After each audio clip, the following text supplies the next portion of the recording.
Sorry, my battery died. So anyway, like I was saying,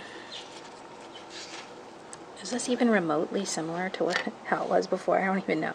Okay, so like I say, there's the selvage, and obviously, you know, what you want to be doing is going 45 degrees from the selvage, from your entry point, and you're skipping the back. You're not going through the back. You're coming straight up to the fold, and you're gonna keep a hold of the needle, and you're gonna go back almost vertically, not quite. It's less than 45 degrees back down, and you're gonna take a small stitch very close to that fold, and then you're going to do it again to the fold, back down again, taking a small stitch, diagonally up to the fold, taking a small stitch. So all of your whipped gathers are all together on the needle. So this is, like I say, this is a running whipped gather. You can do this where each stitch is individual. However, it takes way too long, and I don't have the patience for that. Who has time for that? Nobody. So, I mean, well, maybe Catherine. Hey, Catherine, I love you. But you take so many stitches, it's crazy. So, okay, just like this, like I say. Whoop, whoop. And you're just whipping the gathers. You're whipping them all onto one needle. And they look very similar to that, okay? Then, you know, if your needle gets too full, you can pull them through. And you see, this is a whipped gather. See that?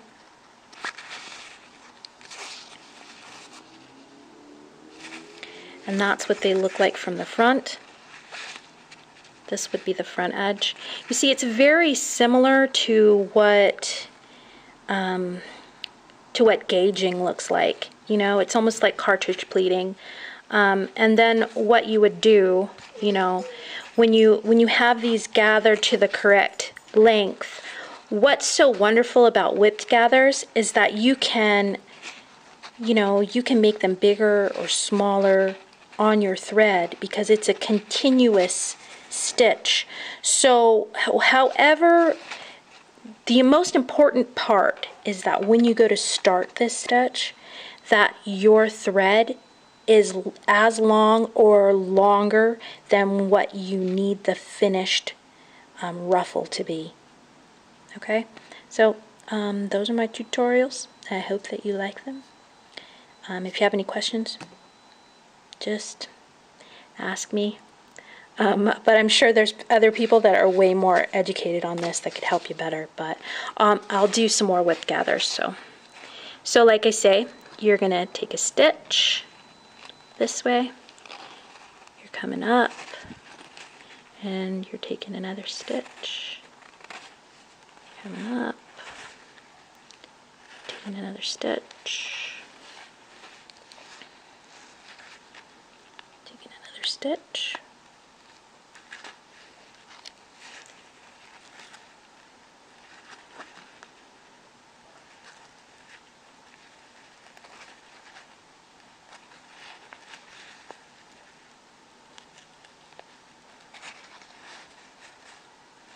So yeah, all the gathers kind of end up on your needle.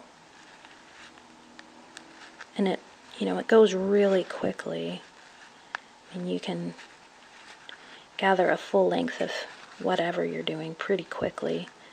I mean, there are people way faster at this than me, obviously. I mean, this isn't, you know, hand sewing isn't my bag, man. I do things, everything is on the sewing machine. The only time I really do hand sewing is when the project is by my face, you know, like a fish shoe or like, you know, something that is, you know, is going to be photographed often, because otherwise I just don't see the point of doing it. I mean, there are a lot of people that are really into hand sewing and stuff, but It's just not my thing, man. I don't know. I really like to sew things on the machine. There's something, I have a real love for my sewing machine, and I mean, as a little kid, I've always really enjoyed using the sewing machine. There's just something about that action. So anyway, like I say, they're completely adjustable. So, and then to attach your whipped gathers to whatever, you know, you've got your gather, and then you've got something that is probably gathered too, or if it isn't gathered, it's just a rolled hem. So what you would do, 18th century is so interesting, but the method to attach a you know, two things together in the 18th century is so strange. They really did things odd. So what they would do, if you can see this, they would have put these two things together, you know, a whipped gathered thing and then just a regular hemmed thing together like this, and then they just would have taken, they're so interesting, they would have just taken their needle and just gone through the whipped gather like this without a knot in it. They would have just gone through the whipped gather like this and just whipped them together, one edge together to another edge, and gone through each gather. You see, if they're being, you know, be really kind of, I don't know, methodical about attaching each gather to kind of, you know, the flat thing that you're sewing it to. So I'm not sure if you can see those stitches, but then when you open it up, it's like you can't see any stitches, because the whipped gather, like I say, on the front side, see, you can't see those stitches. They're hidden inside of the gather, see? And then on the rolled hem, here's the rolled hem, the only stitch you see is, you know, few and far between, see? So when you put the two together, there's no stitches to be seen, really, because you're kind of, I don't know, two edges stuck together like this. Anyway, it's getting long. Tutorial's getting long. I hope I was helpful. Okay, bye.